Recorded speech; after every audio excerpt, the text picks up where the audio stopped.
Bharatiya Janata party द्वारा आज नीमच में भव्य कार्यक्रम आयोजित किया गया, जिसमें भारतीय जनता पार्टी के स्टार प्रचारक और देश के यशस्वी प्रधानमंत्री नरेंद्र मोदी शामिल हुए और नीमच संसदीय क्षेत्र के सभी भाजपा प्रत्याशियों के समर्थन में आम जनता को संबोधित किया। इस कार्यक्रम में देश के प्रधानमंत्री नरेंद्र मोदी, सांसद सुधीर गुप्ता, भाजपा जिला अध्यक्ष पवन पाटीदार, नीमच प्रत्याशी दिलीप सिंह परिहार, जावत प्रत्याशी ओम प्रकाश सकलेचा, मनासा प्रत्याशी अनिरुद्ध माधव मारू, मल्हारगढ़ प्रत्याशी जगदीश देवड़ा, मंदसौर प्रत्याशी यशपाल सिंह सिसोदिया, सुवास्त्रा प्रत्याशी हरदीप सिंह डंग, गरोड प्रत्याशी चंदन सिंह सिसोदिया, बंसीलाल गुर्जर मंच पर मौजूद रहे। वहीं भाजपा जिला अध्यक्ष पवन पाटीदार ने नरेंद्र मोदी का स्वागत अभिनंदन किया। आपको बता दें कि लंबे समय से क्षेत्रवासियों को प्रधानमंत्री नरेंद्र मोदी के आने का इंतजार था और आज इंतजार की घड़ियां समाप्त हुई। नीमच हवाई पट्टी पर आज शाम तकरीबन 4:30 बजे देश के भावी प्रधानमंत्री माननीय नरेंद्र मोदी का आगमन हुआ। उनका अभिवादन करने के लिए जनता बड़ी आतुर थी। जैसे ही नरेंद्र मोदी सभा स्थल पर पहुंचे, मोदी मोदी के नारों से पूरा वातावरण मोदीमय हो गया। लोगों के चेहरे पर खुशी और उत्साह देखा जा सकता था।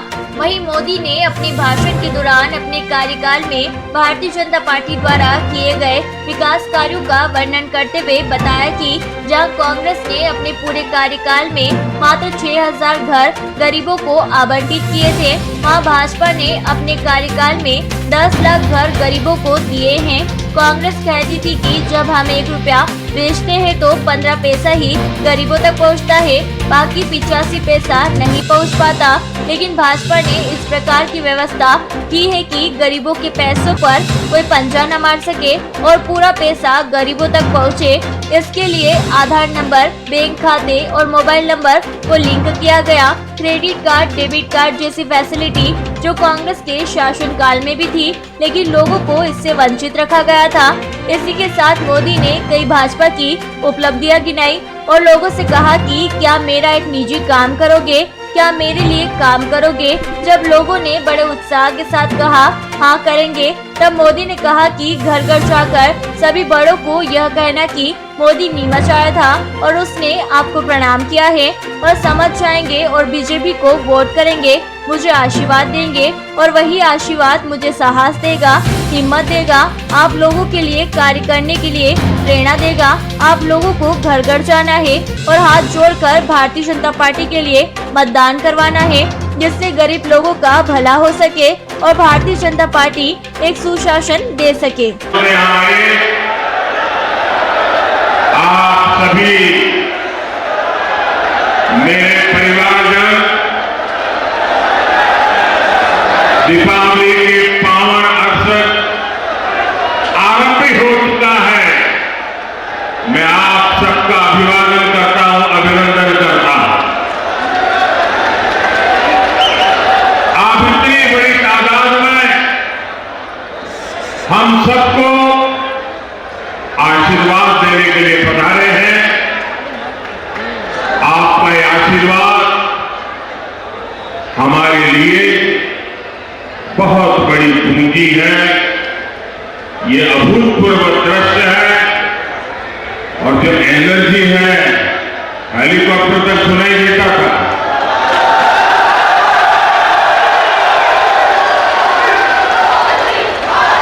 आप लोग थकते नहीं हो?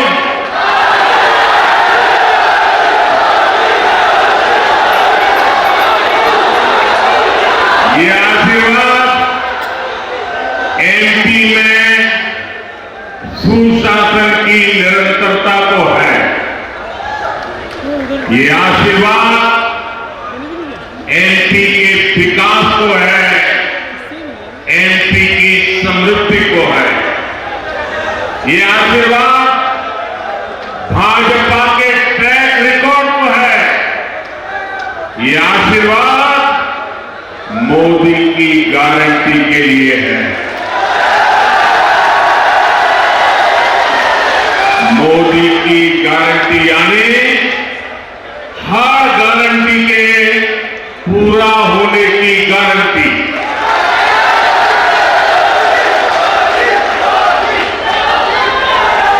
लेकिन मैं आज देख रहा हूं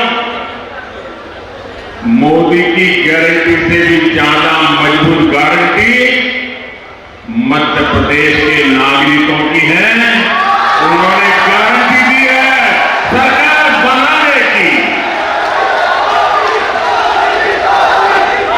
भाजपा की डबल इंजन सरकार ने लाखों परिवारों का जीवन बदला। इसलिए गांव हो, शहर हो, मध्य प्रदेश का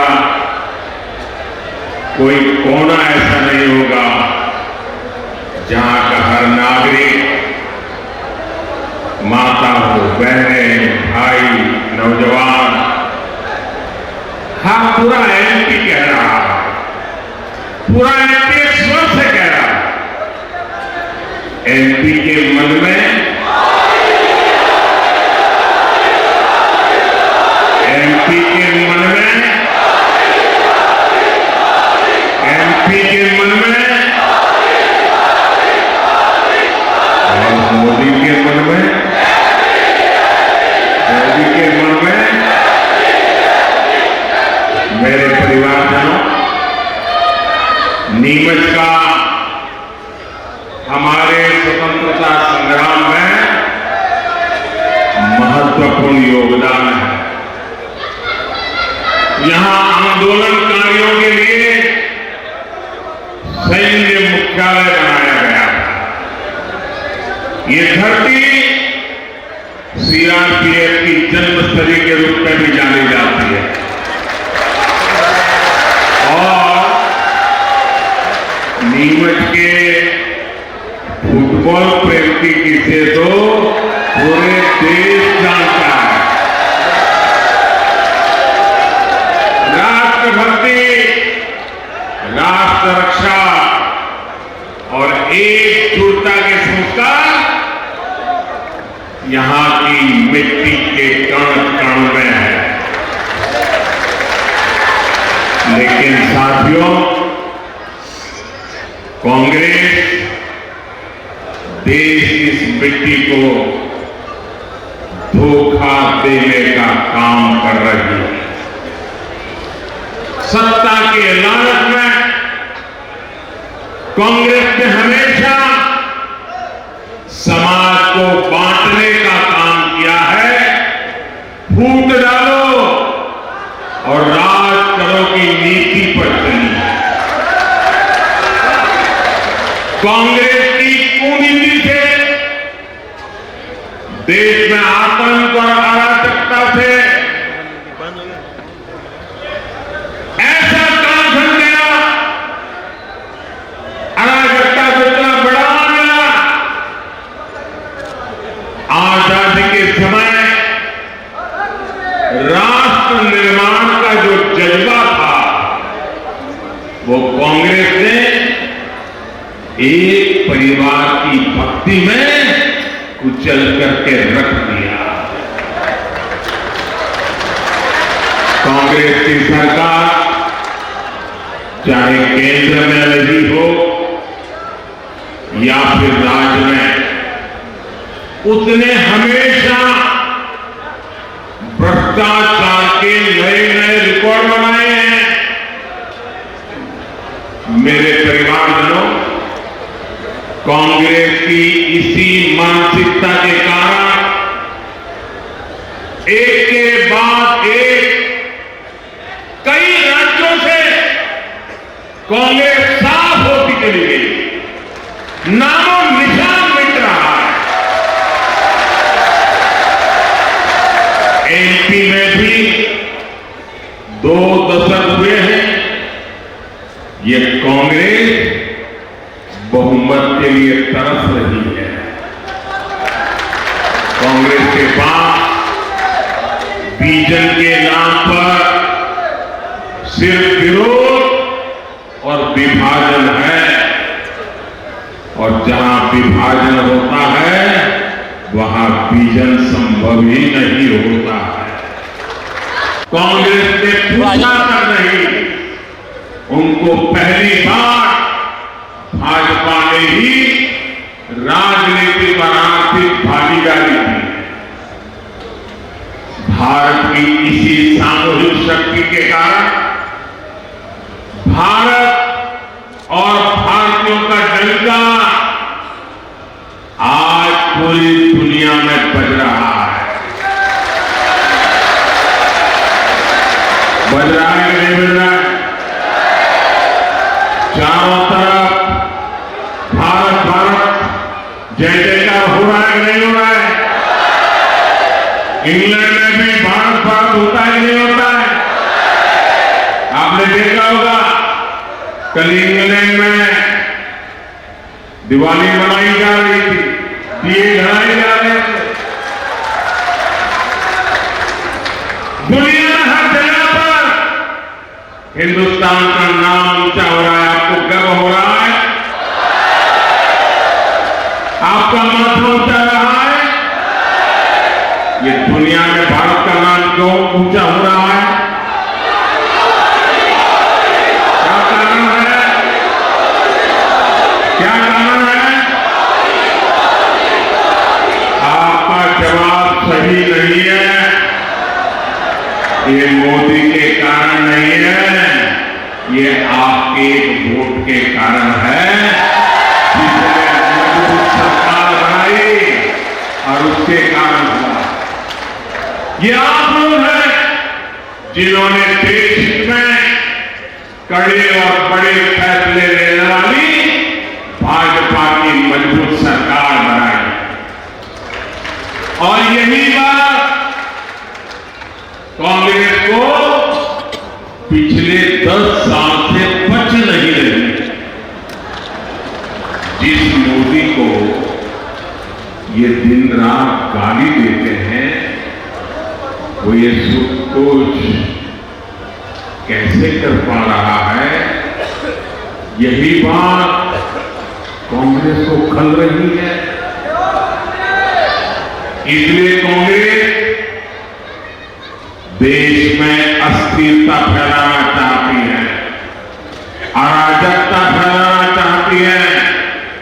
इसके लिए कांग्रेस ने न जाने किस से गुप्त समझौते किए हुए हैं।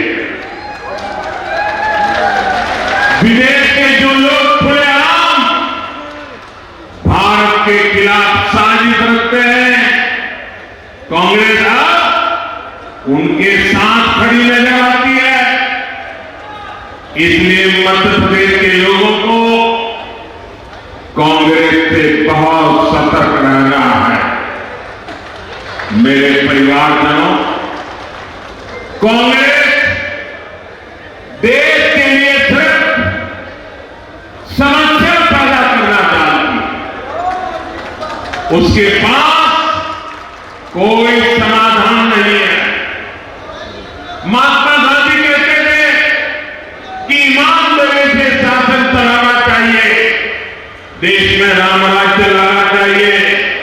लेकिन कांग्रेस ने एक तरफ भ्रष्टाचार का किला खड़ा किया और दूसरी तरफ भगवान राम को भी काल्पनिक बता दिया।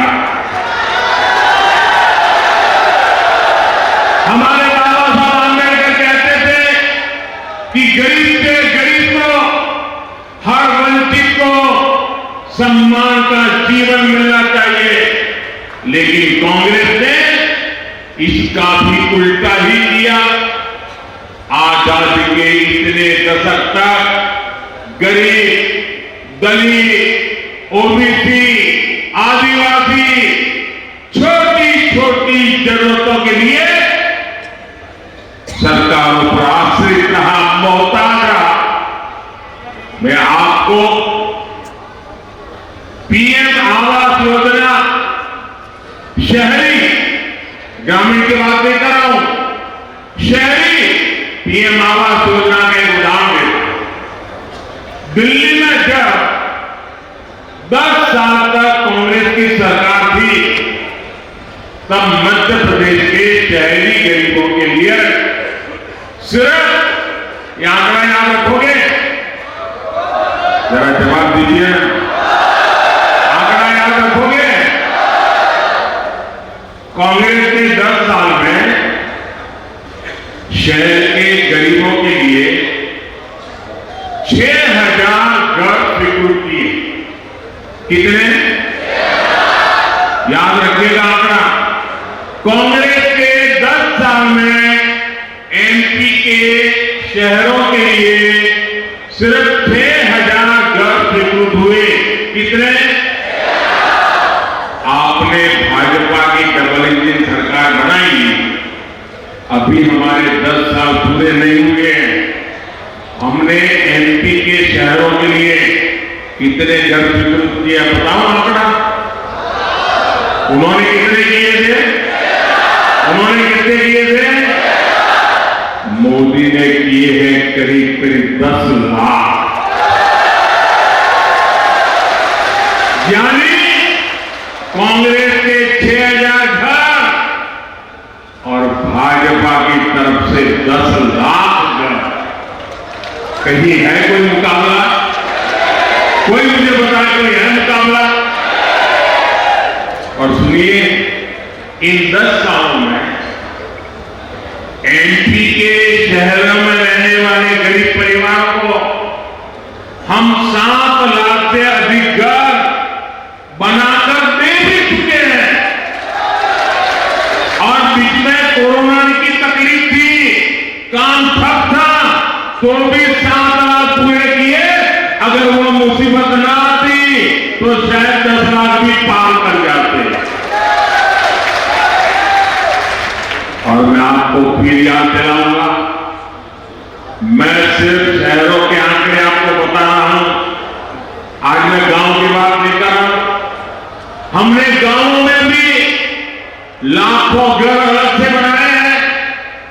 ये तब है जब 1.5 साल तक यहां हर काम में रोड़े अटकाने वाली कांग्रेस सरकार थी।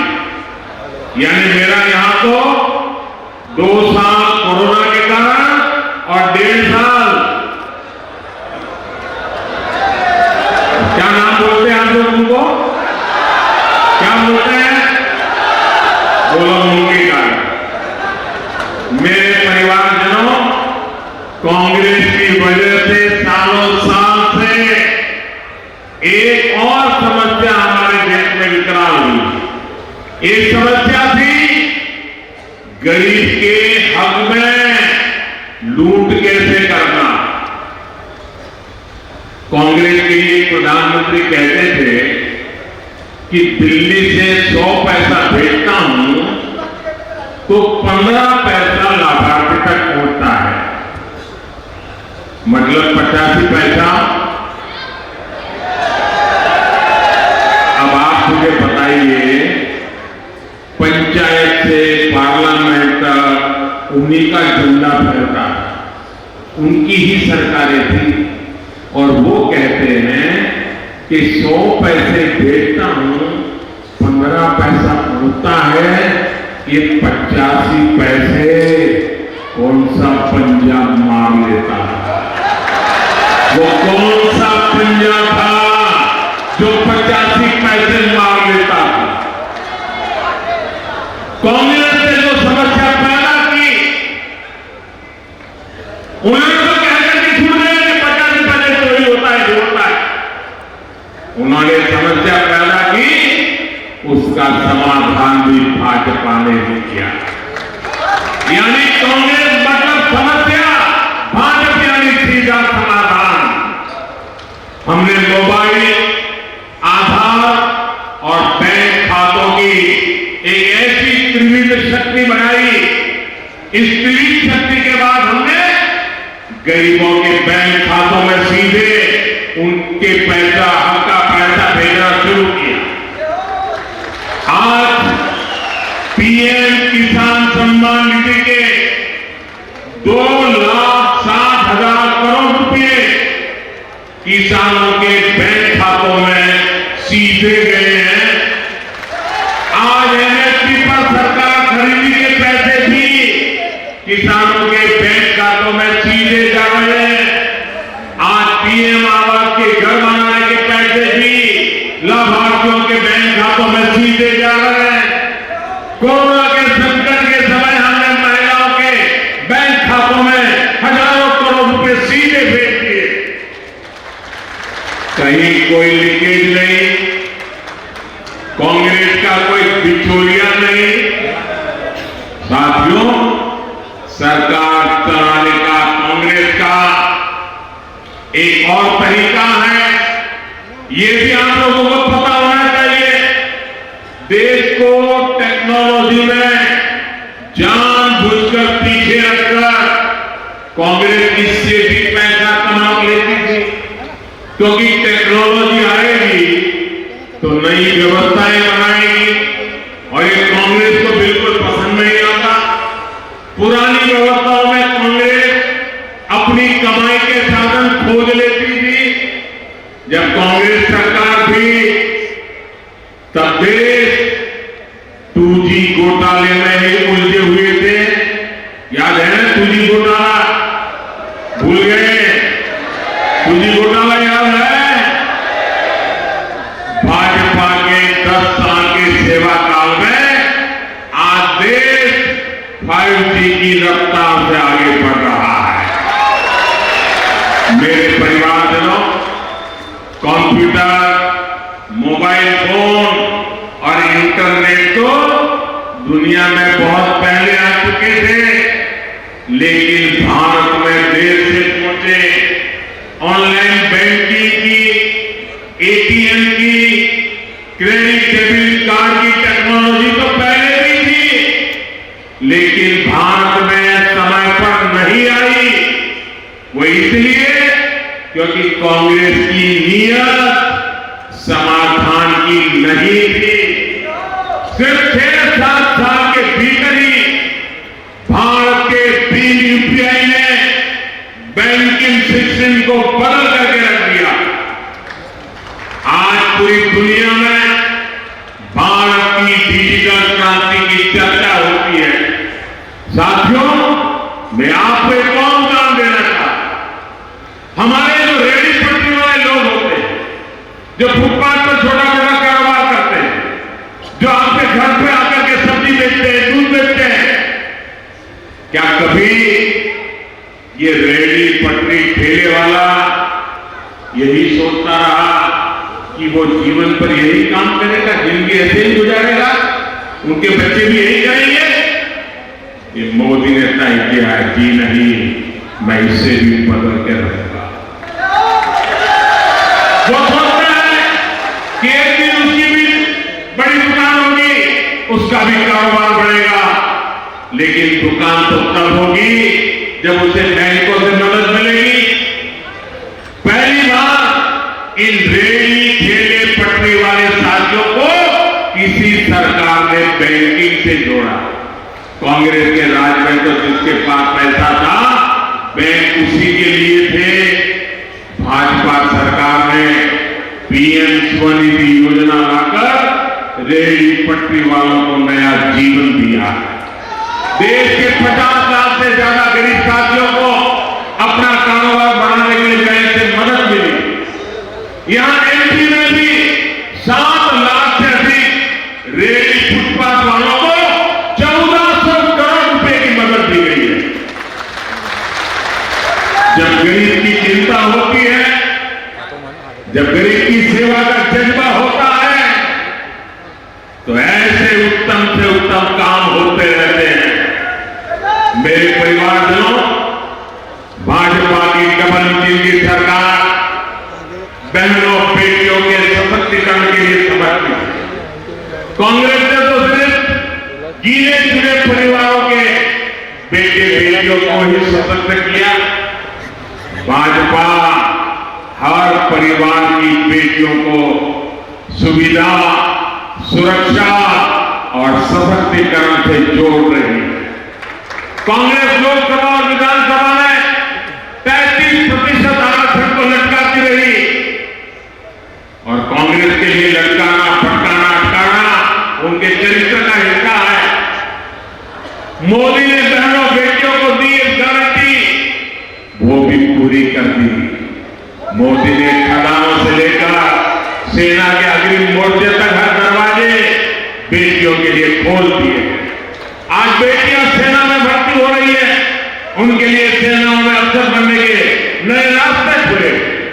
सीआरपीएफ सहित जिलों में बेटियों की संख्या तो बीते 10 वर्षों में 2 गुनी से अधिक हो चुकी है। पुलिस भर्ती में भी बेटियों की संख्या कहीं अधिक हो चुकी है।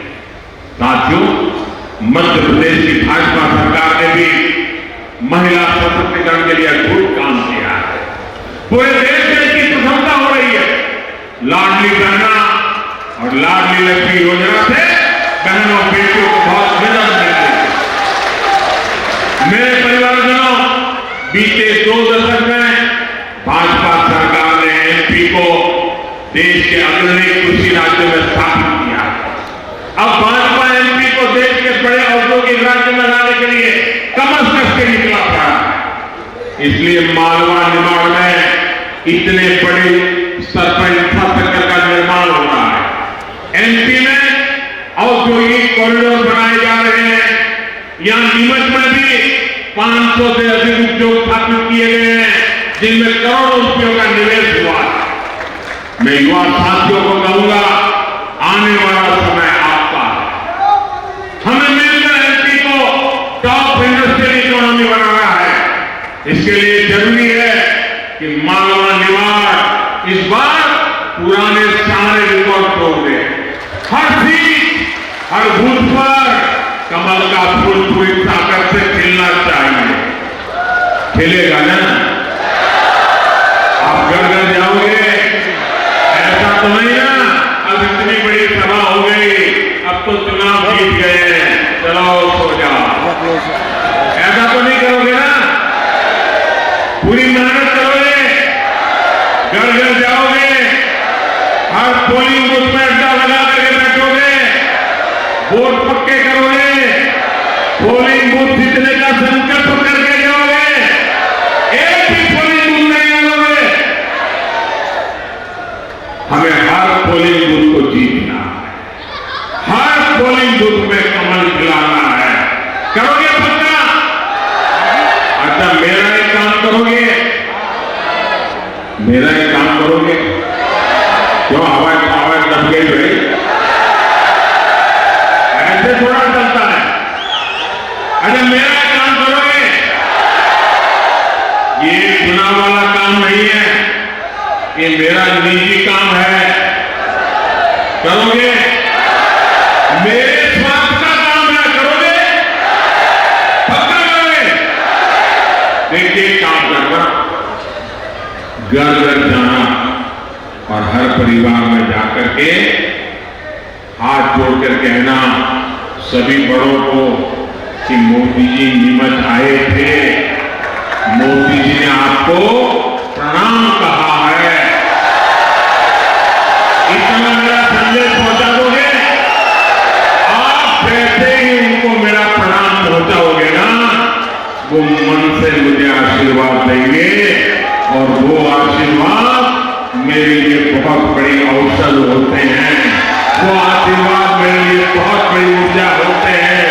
वो आशीर्वाद मेरे लिए बहुत बड़ी शक्ति होते हैं। वो आशीर्वाद मेरे लिए बहुत बड़ी प्रेरणा होते हैं। वो आशीर्वाद मुझे दिन रात आपके लिए काम करने की ताकत देते हैं। और इसलिए मैं आपसे प्रार्थना करता हूं, मेरे खातिर, मेरे निजी स्वार्थ के खातिर हर घर जाकर कहना मोदी जी नीमच आए थे, मोदी जी ने आपको प्रणाम भेजा है। जरूर कहेंगे ना? जरूर कहेंगे? जरा आपके मोबाइल फोन की लाइट करके मुझे बताइए कि आप ये काम करेंगे। हर कोई अपने मोबाइल फोन का फ्लैश चालू करे, मोबाइल फोन का फ्लैश चालू करे।